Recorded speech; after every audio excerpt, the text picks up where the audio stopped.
Welcome everybody to episode 70 of UnHacked. We're here to help business owners protect their organizations from game-ending cybercrime from our infamous friendly Russian hackers. I'm Justin Shelley, CEO of Phoenix IT Advisors. We help businesses build wealth, protect that wealth from Russian hackers, government fines and penalties, and class action lawsuits. And we're going to run around the room here, do a couple quick introductions, and we'll save our surprise guest for last. Bryan, tell everybody who you are, what you do, and who you do it for. Thank you, Justin. My name is Bryan Lachapelle with B4 Networks, based out of beautiful Niagara, Ontario, Canada, and we help business owners remove the frustrations and problems that come with dealing with technology, including cybersecurity and just in general help desk and various things like that. All right, Mario, same question. Very similar answer. Mario Zaki, CEO of Mastech IT, located in beautiful New Jersey. I'm probably the first person to say that, but we've been in business for 21 years, helping IT companies stay secure and specializing in having business owners be able to sleep better at night. Excellent. And guys, we have a first ever in the history of the UnHacked podcast. We have a guest returning back for the third time today. Wow. Who's Robert Cioffi. Did I even come close? You passed the telemarketing call screening test. Not my name. That's the Americanized version of it, which is damn close enough. So if we were in Italy, you would say Cioffi, but I'm not going to penalize you for not enunciating in Italian correctly. So, well, my real problem, I have a little bit of background in the Espanol, and it's just close enough that it screws me up. So, yo hablo español también. Oh, okay. Claro que sí. Okay, this whole episode has just been transferred into Spanish. Bienvenidos todos al podcast UnHacked. Okay, let's cut this shit. Listen, Robert, you are here because you are probably one of the and I hate to say this, but I am going to, the most experienced people that I know in my circle in the world of cybercrime. And unfortunately, that experience didn't come in the best of ways. Still, here you are as an industry leader easily, right? Hey, you can knock me down, but I keep getting back up. So, and yeah, since our large event 4 years ago, I've had the experience of being involved in several other cases, both here within our MSP as well as helping other MSPs navigate cyber crime attacks against either them or their clients. You know, one of the things I like to tell people is that I got into the world of technology because I like to install sound cards and rip out circuit boards and, plug in cables on my Apple IIe back in the day. Writing the code. Oh, I loved writing code. My friends would be playing their little video games. I'm like, fuck that. I'm writing code. I'm going to make the video game that you play.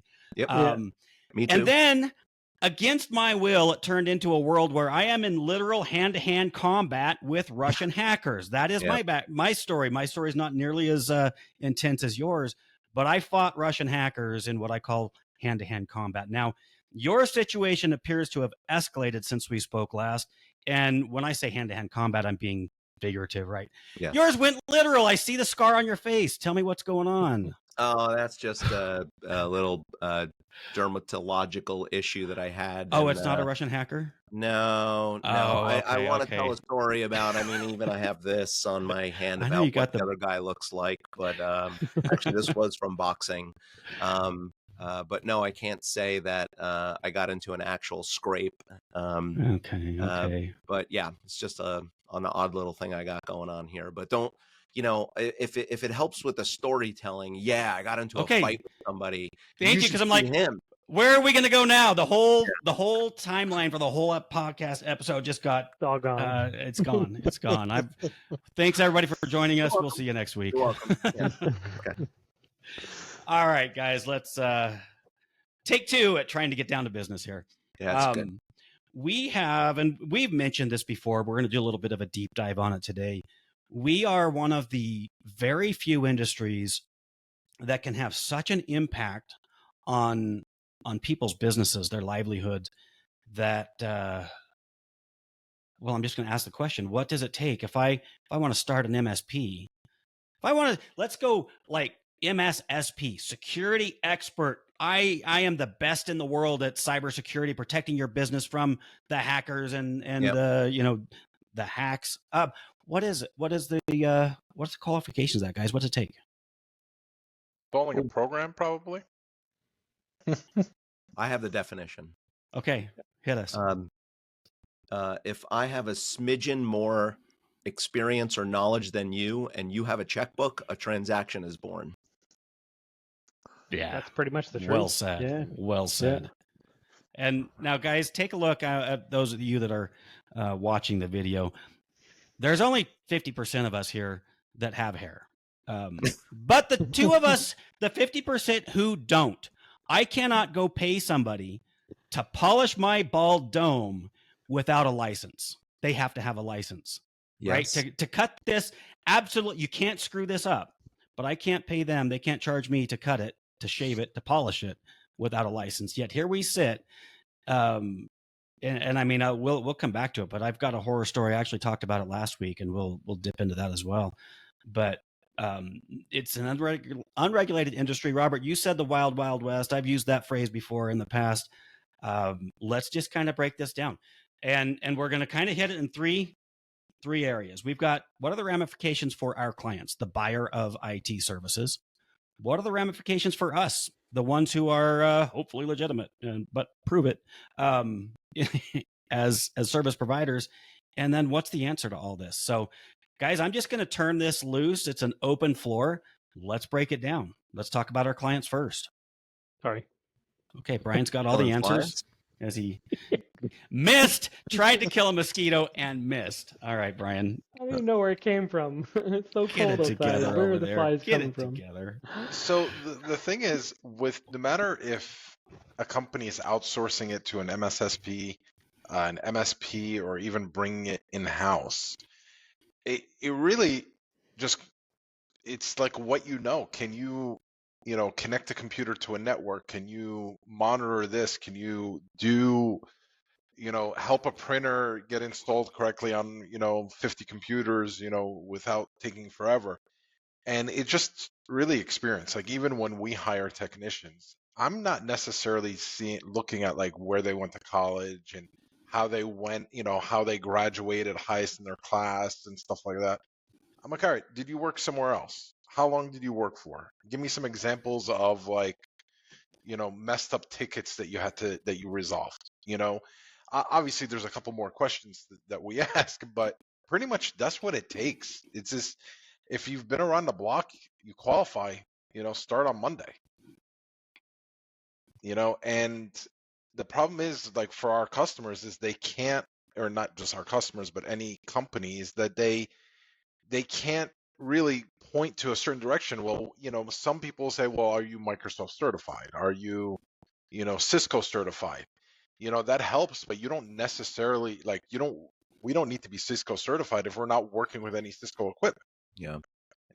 Obviously Microsoft, yes, but you don't even need to be Microsoft certified to work on it, install it, even call support for it, And so those certifications, Mario, those are very product specific, right? That's a manufacturer certifying that you know how to do, or at least textbook wise know how to do the things with that product the way it was designed. But what is sorely missing is the theoretical knowledge, the methodologies, a lot of the things that I learned, dare I say, in my computer information science degree. The theory behind computer science and working in this business is what's grossly absent from when I wave around my Microsoft flag or my Cisco, piece of paper, because that doesn't really speak to your ability as a practitioner to drive solutions for your client. All it means is I passed a test that says I have product knowledge. Right. Unlike the construction industry, for example, you've got to pass tests, but you also have to demonstrate actual in the trenches knowledge, experience.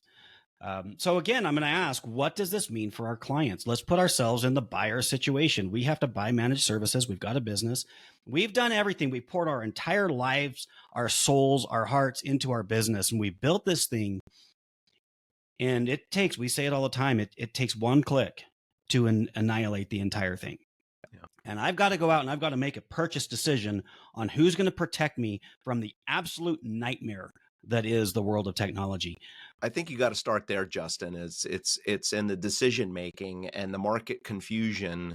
I've wondered sometimes, how does my prospect properly weigh us against some of our competitors, which are good, Right. and some of our competitors, which are, there's zero comparison. How do they do that homework? How do they make those judgment calls? And so that's the first ramification, is the market confusion. And I don't mean to be too judgmental here, but there is a segment of our so-called competition which are bottom feeders. They shouldn't be in this business. They don't know what they're doing. They're dangerous. Yeah. And what's worse is they're not charging anywhere near the same amount of money that we are, because they're horrible business people. Right. So that's the confusion it creates. Why would I use Robert or Mario or Justin or Brian or anybody else that is smart enough to do this job properly, but their price is 4 times as expensive? Like, why would I pay all that extra money? Right? I need a Toyota. I don't need a BMW. Right. And so they're thinking they're still going to get the same or similar value, but right. they're not. No, they're getting a broken down bicycle at best. And Robert, so I'm going to quickly talk about what we did a whole episode last week about this, but I'm trying to work with a client, a prospective client, who was previously paying $2,000 a month. And as soon as I heard that, I'm like, oh, well, there's your problem. You're being grossly underserved. Before you say another word, I know that. Yeah. Because they had 34 computers. But as the deeper, right. But so I'm going to pop quiz, Robert. In that information that I've given you so far, what would you expect to be verifiable as a delivered service at $2,000 a month? I'm paying $2,000 a month. I'm your client or your prospect. What would you tell me I'm getting? For 34 users? Correct. You're not getting anything from us, because I'm not touching you at that price for that amount of users. But a competitor, let's say you're going into this and you see somebody else getting charged $2,000 a month. They've got 34 computers. What would you expect to find when you do your discovery? I would expect they're doing some just very basic monitoring, and there's no proactivity. There's no strategic services. There's none of that. I mean, and if I'm doing an audit, I'm going to expect to find a nightmare, right? I was going to say some other word, shit show? Word show, right? Oh, we swear on here, Robert. We swear on here. Let me. All right. Fuck it. There you go. There we go. Now we're talking. Yeah. I'm going to find a shit show, right? I'm going to find a mess, and and likely my ops team is going to hate me for bringing that account on board, unless it comes with a upfront steady state project to correct all of the problems caused by the prior provider. So you're dead on. What I found was nothing. I did find an RMM. I'll say the vendor. There's nothing being done. Correct. Zero. They're $2,000. You may as well take that in cash out of the bank and light it on fire, because, as I said last week, at least then absolutely you're getting nothing. Because the bigger problem is they're writing a check thinking they're getting something. They had on-prem servers running SQL Server plus their management software. Everything of their business lives on these 2 servers with Active Directory errors, no antivirus of any sort, no verifiable backup, nothing. They had nothing going on. It was an absolute unmitigated disaster. That was a different kind of crime. Yeah. Tell me about it. Right. And therein lies the problem with a lot of these, going back to the original question, what does it look like for the client?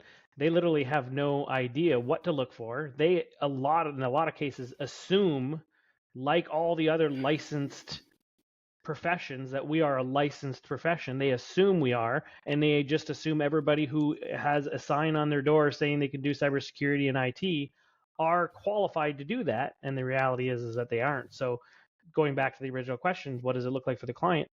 It's a disaster, complete 100% disaster. They don't know what to look for. Well, And the thing is, Go ahead. sorry, Justin, go ahead. No, you're up.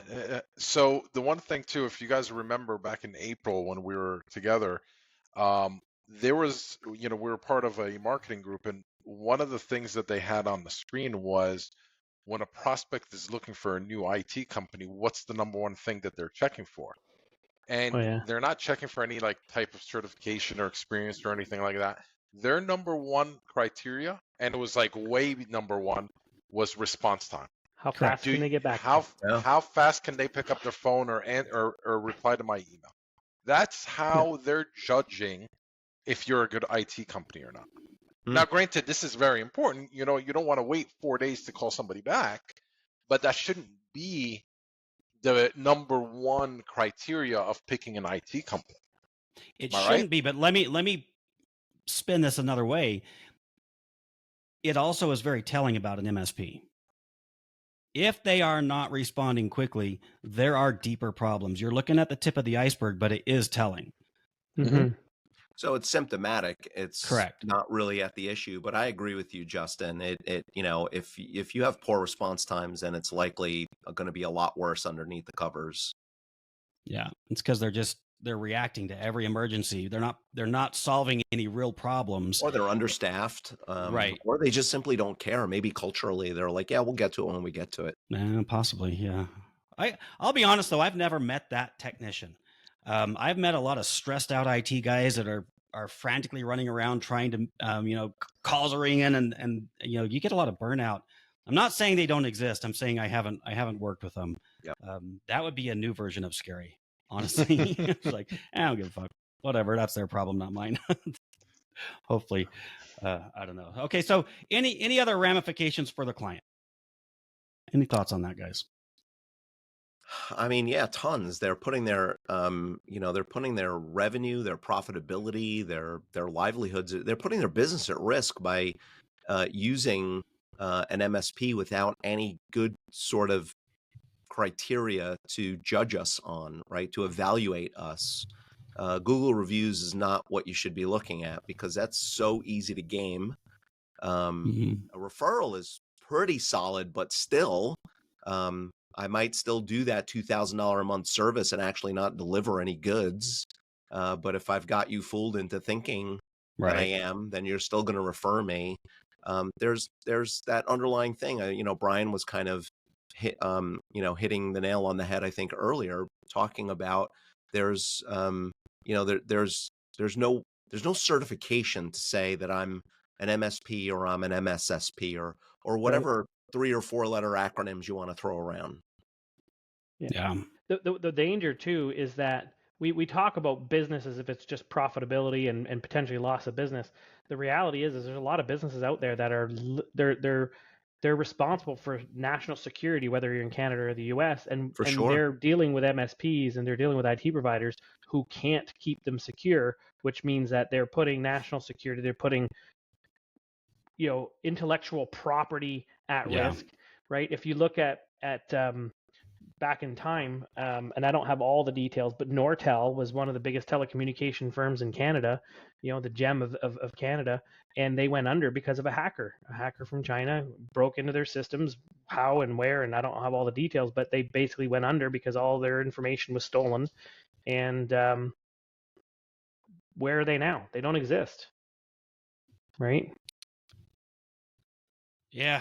I feel the depression I know. In the room. Listen, we're gonna continue that. I want to bring us down. You know how, like in the military, they just beat you down to nothing so they can build you back up the right way. That is the goal today.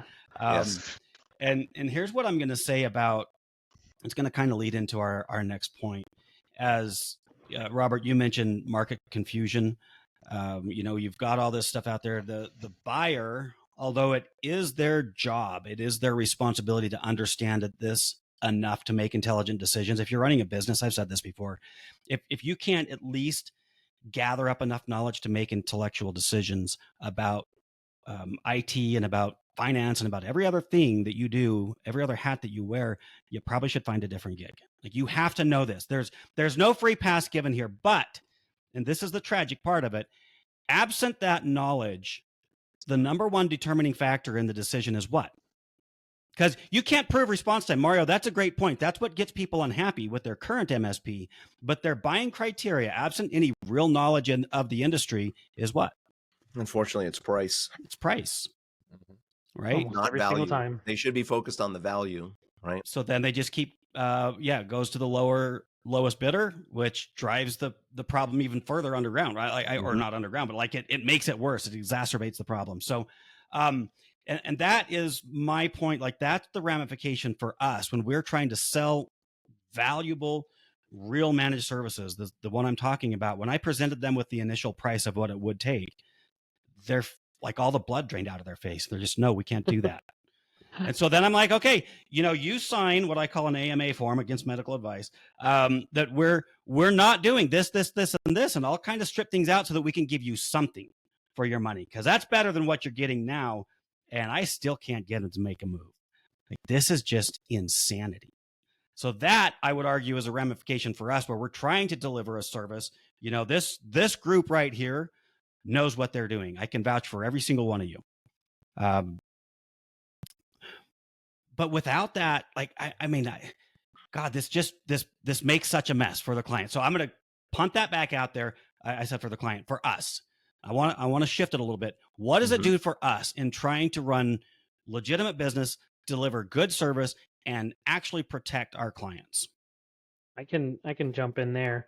What it's done for me is it has had to make me better communicator to explain the value of what I bring to the table. And even then, my price is almost always higher, significantly higher than my competition. And so I'm having to explain why I'm willing to charge more, or I have to charge more in order to not sacrifice service, right? And in a lot of the cases, if you were to compare what we're offering to what our competition is offering, it looks almost identical on a line-by-line basis. Here are the things that we're doing. But there's a lot under the hood that, darn well that there's no way somebody can do what we do for half our price of whatever we're selling, because there's not 50% profit in this business. Right? Like, if there were, it'd be fantastic, right? We're not selling hot tubs here. A 10% discount is basically discounting 90% of your profit or more. That's a good point. And I want to pause you and dig into that. What is, if anybody's willing to say what their profit margin is, and if not, then let's talk about the industry average of a healthy IT company, MSP. Yeah. What's a profit percentage? Bottom line. Well, I can tell you, I facilitate evolved peer groups, and what SLI data will tell you is that best in class upper quartile of MSPs are in the let's just say the low 20s. I'm just kind of spitballing here. Best in class, right? Best in class, right? Right. Now the bottom quartile are either losing money or below, like, let's say 5%. Right. So that's 25% of the market out there. So whether you're an MSP listening or you are a potential client for all four of us on this call or on this podcast, think about it. If you've spoken to 4 MSPs, chances are 25% of them will be losing money or just barely breaking even. And then the other 50% is going to be between that, let's say 5 and 15%, which, is not a ton of margin. Well, that's my point. So call it 10, right? Let's just average. A healthy IT company, MSP, is probably average. I said healthy. I'd say average. Yeah. Okay. Yeah. The average MSP is probably bringing about 10% to the bottom line. So if they tell you they can discount their services by 10%, they're now operating at zero. Right. Which in the world of finance means you're losing money. You don't get to operate at zero. It's not, you can't do it. It's like saying I can live on zero oxygen. You cannot. Yeah. Which means they end up cutting corners somewhere. Right. I was going to say, I want to flip the script. If you were going to see a medical practitioner and you knew that they were barely making ends meet, would you want them being the one to operate on you? Hell no, I'm walking out the What door. are they cutting back in order to provide it? Yeah. It's cheaper. Anesthesia. So Yeah. my argument has always been you want your service provider to make money. Like Yeah. making Yeah. money is Absolutely. not a swear word. You want them to make money because a healthy MSP who's earning a good profit margin won't cut corners. They will have the surplus dollars to be able to do it the correct way. And if shit hits the fan, they'll have the financial resources to be able to course correct very quickly and weather that storm, right? Yeah. Yeah, and unfortunately, it also comes back to the customer because the customer, how many times have you sat with somebody that says, I don't know anything about what you guys are talking about or what is required?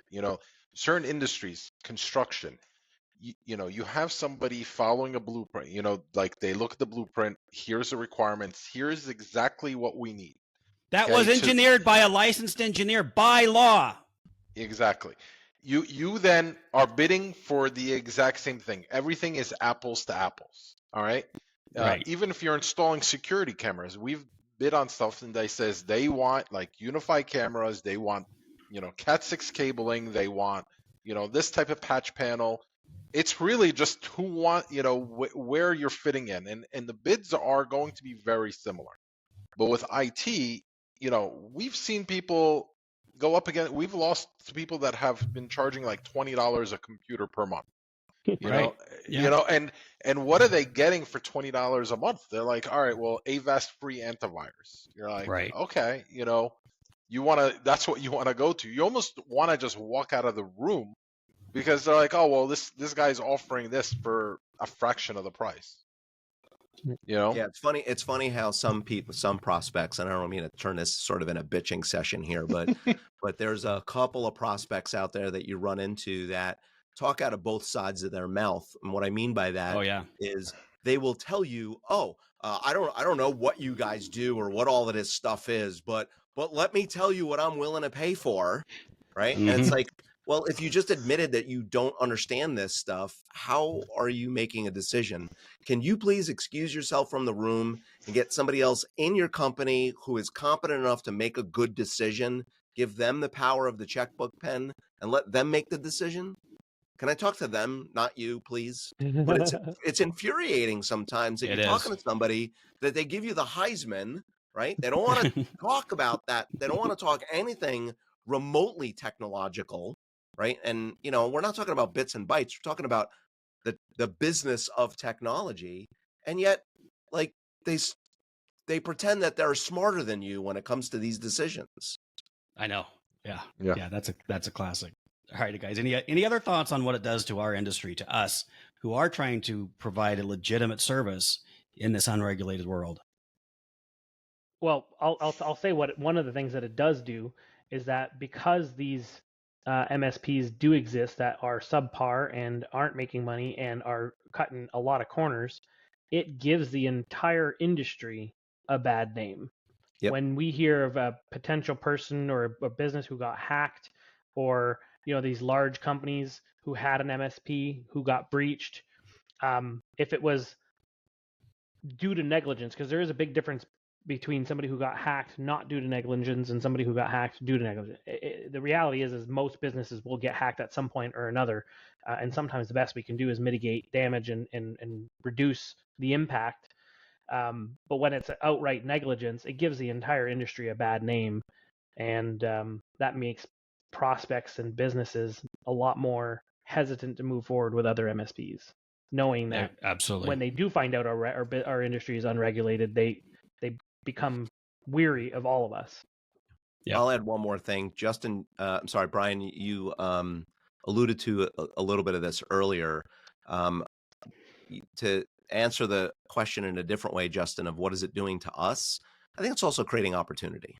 And so while I bitched a little bit about some of the things, that I'm frustrated with, looking at things in a more positive light, it's an opportunity for those of us that are somewhere at average or above to say that this is a market differentiator, right? Brian spoke earlier about, hey, and I'm putting words in your mouth, like I offer a premium service and it comes at a premium price. So if you want to stop messing around, you want to use somebody like me. If you still want to get garbage service and pay nothing for it, then I'm not the guy for you, right? Yeah. One of my friends in the industry, I think I can call them friends, they had a marketing campaign, which I thought was brilliant. They called themselves We're Number 3. It was this whole thing around a baseball theme of like, the big foam hands. Instead of We're Number 1, We're Number 3. And the punchline there was, we're your third MSP. Because the first one, you had no idea what you were doing as a client, and you picked somebody at random, and they were really horrible. And then you learned some things, and then you picked another one, and they were better, but they still weren't that great. And then by the time you found me, I'm your third MSP, and now you've got a little bit more experience on how to pick the right company. Yeah. So Interesting. there's an opportunity there. Yeah. Is my message, that this is a way for you to be differentiated instead of us belly aching, like frogs on a log, complaining about what all the other frogs that don't know what they're doing are doing, like they're messing the show up. You know what? Let's rise above it. Let's figure out a way to differentiate. Let's figure out how to message, how to communicate better, right? I think, Bryan, I'm stealing some words from you again, but there's the opportunity. Yeah. My favorite saying is, I would rather explain my high prices once than my poor service for the rest of our relationship. That's awesome. I love that. Yeah. And All right. the thing is, we've said it so many times on the show that sometimes you just need somebody to come in, do a security network assessment, and see what you're not getting or what you're paying for and not getting, point it out. And if I can say for everybody in this room that if we are pointing it out and we see it, we can fix it, where the other people that probably don't even know it even exists. So it does. So I do agree with Robert. Sometimes it creates an opportunity to 100%. educate the customer, and when you educate them, you earn their trust, and you're able to build a good relationship from there.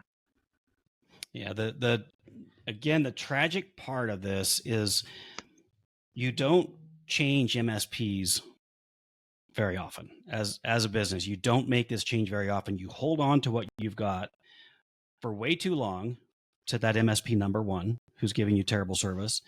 And then something happens, maybe call it slow response times.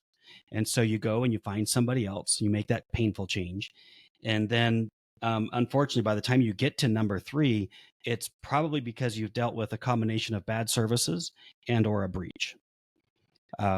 My goal, I would love to be able to do this for all prospects, everybody listening, is to avoid those painful transitions. Make an educated transition instead.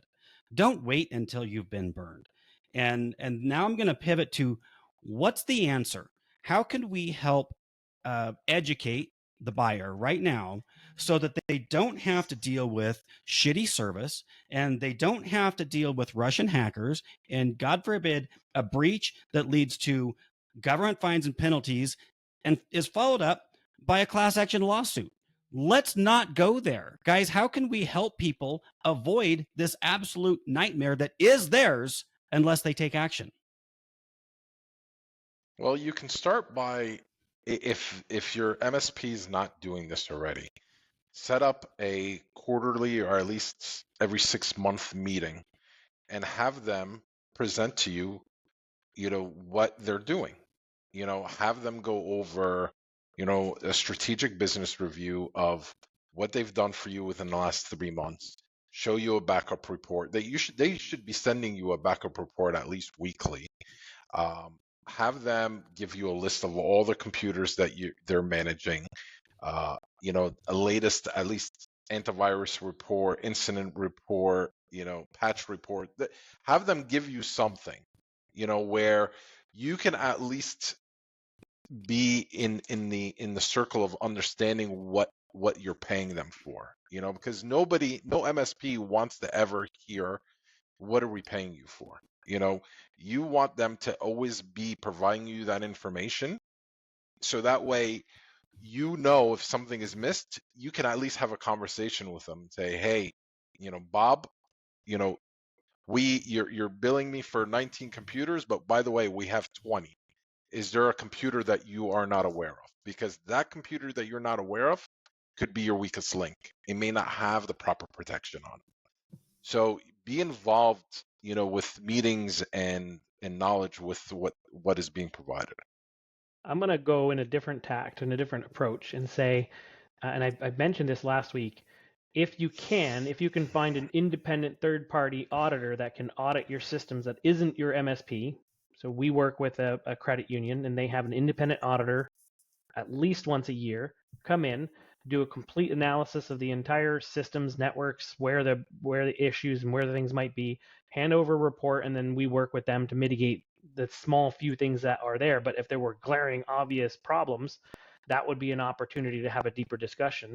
If you are able to get a third-party independent assessment done on a more regular basis, then the MSP and the auditor can work together to mitigate things a lot faster and a lot quicker. But that independent assessment, depending on the industry, of course, if you're in a high risk industry, then having that independent auditor would make a lot of sense. If you're more just retail or a business that might not have that level of capital to be able to outlay there, maybe your MSP has an independent third person that they could use that will audit you. Like I know the three of us had or do have a company we work with that will do an assessment, and it's an independent assessment, and we can sort of work with them to mitigate anything that is found. But that's where I would go. If I were running a company that wasn't an MSP, I would want a third party doing that assessment. All right, Robert, you're up. What do you got for us? Warning signs to look for.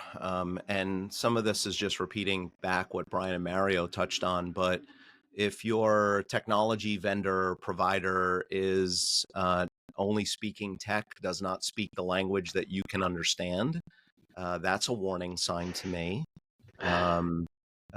If they don't understand how to run their own business, right? And there's a lot of different ways that you can measure their operational maturity level in terms of, listen, if the owner is showing up and turning the screwdriver for you all the time, it's very unlikely he's got time or she has got time to mind the store, right? And make sure that things are heading in the right direction. But I would also challenge an MSP, if I were a business owner shopping for one, to answer questions that that they've probably have never been asked. Like, what conferences do you go to? Ooh, I like do you that. budget time and money for that? Who from your company goes? What sort of frameworks or methodologies do you follow? What sort of industry standards? Can you explain that to me? If somebody asked me that question, I would talk about CIS controls. Right. And even though that sounds scary, I would break it down for them about why that's a good framework for us to follow from a cybersecurity perspective. Other people might, other technical people might argue with me on that. But those are the types of questions that an average small business owner should be asking and probing. Is this a sound company? Do they invest in their people? Do they invest in themselves? Can they run an operation? I mean, this is a critical part of my company, just like I would consider my accountant and my lawyer, right? This isn't a critical part of my company.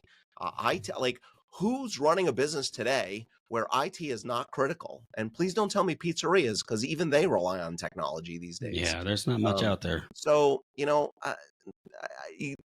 I would be, how do you measure your own success and your own operational maturity, Mr. or Mrs. Business Owner, and then apply those same questions back to your potential IT provider to see, do they pass that kind of sniff test? Like it. And what metrics do you track? Yeah. Yeah. Well, and I'll admit, Robert, I'm sure I've told you before, the first time we had you on the show, I asked you what was your lesson learned from the nightmare that you dealt with, and it was a one-word answer. It was frameworks, and that changed my life. I'm not exaggerating that. Everything I do now is based on frameworks. You have to listen. And Justin, it's not an insult towards you, because it's the same towards me. It's like, you're not the smartest person in the room. Right. Well, maybe this room, but overall, you're not the smartest. Like, none of us are. So that's why industry standards are developed, just like in other industries. That's why you build according to specifications, and you don't. If I'm doing electrical work in my house, I must comply with the electrical code. There's a reason for that, because I don't want my house to burn down. Well, in that, you've got an engineer, again, licensed. You've got the implementer, the construction, the contractor who does Mhm. it. And then you've got a government official that comes in, sniffing around, inspecting it when it's done before it ever passes a sniff test. So, Yep. all those things exist in so many other industries that we don't have here, but we can do that for our clients and for our prospects. And frameworks is a great example. I'm not saying it's the only one, but it is a great one where you can say there is a plan out there. It's published, it's peer reviewed, it's accepted by the industry, and that's what we follow. And here's how you measure up based on that. And if you're not using that, I've said this before too, you better have your own internal set of standards that you have vetted and you've documented and that you can hold up against, that you can show your prospects. And then in the end, and we're going to kind of wrap up here, but I will say, and like I said earlier, as a business owner, as a CEO, this falls on your plate, like it or not. If you get hacked, they're coming after you. They're coming after your money. They're suing you. That it's not going anywhere else, and it may trickle down, but your neck is on the line. So damn it, you better know something about this. And shameless plug, just listen to UnHacked on a weekly basis, and that base is covered. So, guys, that's where we're going to wrap up. We'll go around the room. If you have any final thoughts, you can give your key takeaway, your final thought, and your sign off. And then we're going to wrap for this week. Mario, we're going to let you go first. Take it away. So, just some advice out there to, prospects is you got to do your homework and see what questions you need to ask the people that are going to sit in a room with you. You got to be educated yourself so that you can make an educated decision to protect your company and the livelihood of your family and your employees and their family. Do homework, understand what the industry entails, and ask them based on what you found if they're following those frameworks or guidelines, and don't just base it on price or how quickly they can answer the phone. Those are important, but shouldn't be the number one. Right. Absolutely. Okay, Bryan, punting it over to you.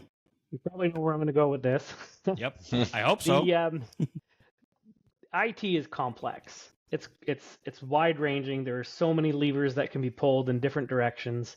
There's a lot going on, and it can't all be done in one day. I like to say, if you're going to want to improve your business using cybersecurity or in technology, treat it as a journey. You're not going to get everything done in one day. But if your MSP is meeting you on a regular basis, creating a 90-day action plan, here are the things we're going to implement this quarter. They're the highest, most important pieces we need to get in place right now, whether it's parts of CIS control or whether it's implementing different security levers.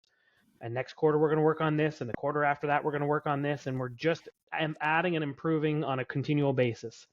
Going back to a podcast we had a couple of months ago, if you do that and you can prove that you're improving on a regular basis, you will be in a much better legal position if you were to be breached than somebody who just put their fingers in your ear and went, la, la, la, I don't want to hear it because I don't have time. They will find that email where you said, I don't have the money for this, and they will use it against you. Right. Right. As the attorney said, that's the daddy's getting a new boat Ching email. All right, Robert, final thoughts. Just maybe two separate thoughts. The advice to the business owner making a decision about, who they're going to select as their IT provider. Remember, you're really picking a partner. So this is, I don't want to say it's marriage, but it's marriage, right? Pretty much, yeah. This isn't just dating, right? You got this is a business partner, a serious business partner. So please vet them from a business perspective. Don't get too hung up on the technical bits and bytes. And if that's where the conversation is completely centered on, then that's probably your biggest red flag. We like to call our clients on our managed services plan our business partner, right? And we actually use that term and then try to live up to that as best as we can. For the MSPs out there, the magical acronym, because we don't have enough acronyms in life, so I'm going to throw another one out there. Not enough. And that's SRO, right? Self-regulated organization. I think it's high time that we do become like CPAs or like, Adopt the Bar Association or the AMA, right, for doctors, or, so you mentioned some of the others. You can't sell a house without a license. You can't cut hair I know some of you guys don't have hair, but Hey, for those of us that hey. have hair, that girl who cuts my hair, she needs a license to do so. And for Pete's sakes, think about what we're doing. And there's no license for this. Like, Yeah. that Let's just just seems start upside something. down to me. Let's start something. Well, there are a couple of movements There are. attempting to do this, and not to overly plug one organization, but GTIA, formerly CompTIA, Yep. has been trying to get that ball moving in the right direction. In my opinion, they probably have right now the best chance of it getting done. But this Agreed. has got to go before, it's potentially got to go before Congress. Right. The last thing we want, fellas, is to have government come in and say, okay, we're going to regulate you now. That Right. would be, you thought what I went through 4 years ago was a nightmare. That will be a much worse nightmare. Yeah. Yeah. Self-regulated with a way to go. Yep. All right. Well, boy, I'm not even sure how to follow that. There's a lot here. There's some doom and gloom for sure.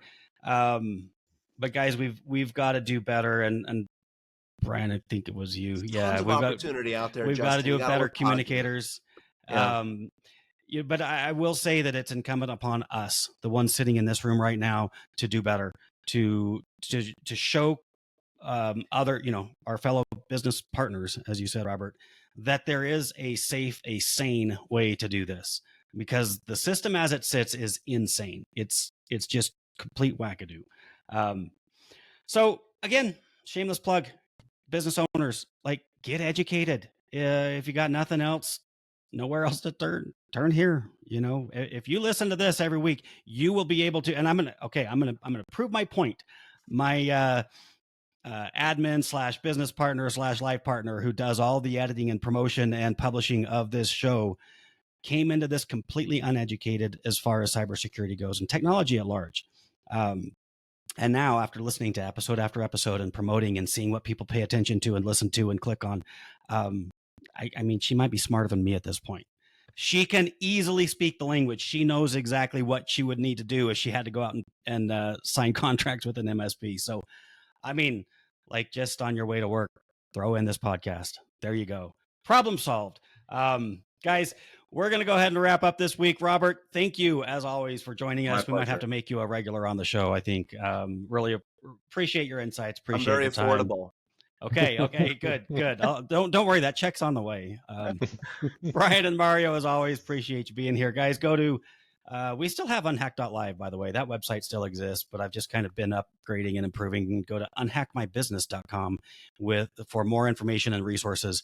And I'm making a commitment right now to put together a true owner's guide on really how to figure out how to make that next third MSP decision. So unhackmybusiness.com, we'll have that. As always, you go to the show notes on your smartphone, Apple Podcast, Spotify, whatever, and you'll have the links to all of our websites, Bryan's, Mario's, and Robert. Since I don't know yours off the top of your head, go ahead and read that for me, and then I'll throw it in the show notes. My domain name, yes. Yep. www.progressivecomputing.com. I know that's a mouthful, but progressivecomputing.com. Hey, that's an easy one. Cool. Yep. All right, guys, click those links and show some love. Otherwise, take care. We'll see you next week. Peace. Bye, guys.